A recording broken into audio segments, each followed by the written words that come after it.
समय की बात है।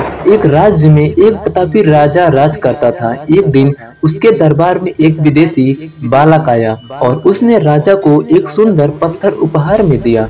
राजा वह पत्थर देख बहुत प्रसन्न हुआ।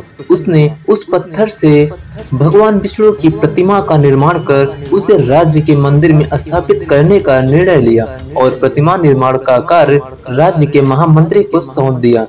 महामंत्री गांव के सर्वश्रेष्ठ मूर्तिकार के पास गया और उसे वह पत्थर देते हुए बोला, महाराज, मंदिर में भगवान विष्णु की प्रतिमा स्थापित करना चाहते हैं। 7 दिवस के भीतर इस पत्थर से भगवान विष्णु की प्रतिमा तैयार कर राजमहल पहुंचा देना। इसके लिए तुम्हें 50 स्वर्ण मुद्राएं दी जाएंगी। 50 स्वर्ण मुद्रा की बात सुनकर मूर्तिकार खुश हो गया और महामंत्री के जाने के उपरांत प्रतिमा का निर्माण कार्य प्रारंभ करने के उद्देश्य से अपने औजार निकाल लिए। उसने औजारों में से उसने एक हथौड़ा लिया और पत्थर तोड़ने के लिए उस पर हथौड़े से वार करने लगा, किंतु पत्थर जस का तस रहा। मूर्तिकार ने हथौड़े के कई वार पत्थर पर किए, किंतु पत्थर नहीं टूटा।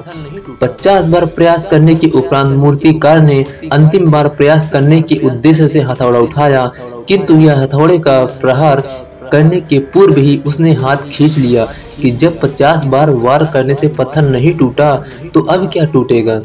वह पत्थर लेकर वापस महामंत्री के पास गया और उसे यह वापस कर आया कि इस पत्थर को तोड़ना नामुमकिन है, इसलिए इससे भगवान विष्णु की प्रतिमा नहीं बन सकती। महामंत्री को राजा का आदेश हर स्थिति में पूर्ण करना था, इसलिए उसने भगवान विष्णु की प्रतिमा निर्मित करने का कार्य गांव के एक साधारण से मूर्तिकार को सौंप दिया। पत्थर लेकर मूर्तिकार ने महामंत्री के सामने ही उस पर हथौड़े से प्रहार किया और वह पत्थर एक बार में ही टूट गया।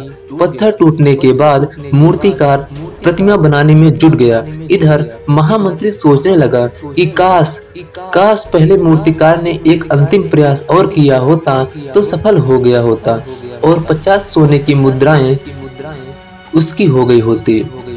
दोस्तों, इस कहानी से हमें क्या सीख मिलती है? मित्रों, हम भी अपने जीवन में ऐसी परिस्थितियों से दो चार होते रहते हैं। कई बार किसी कार्य को करने से पूर्व या किसी समस्या के सामने आने पर उसका निवारण करने के पूर्व ही हमारा आत्मविश्वास डगमगा जाता है और हम प्रयास किए बिना ही हार मान लेते हैं।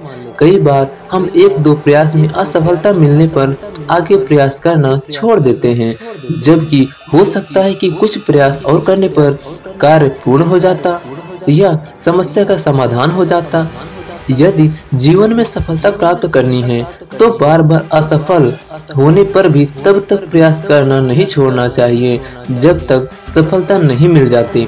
क्या पता जिस प्रयास को करने के पूर्व हम हाथ खींच लें वही हमारा अंतिम प्रयास हो और उसमें हमें कामयाबी प्राप्त हो जाए।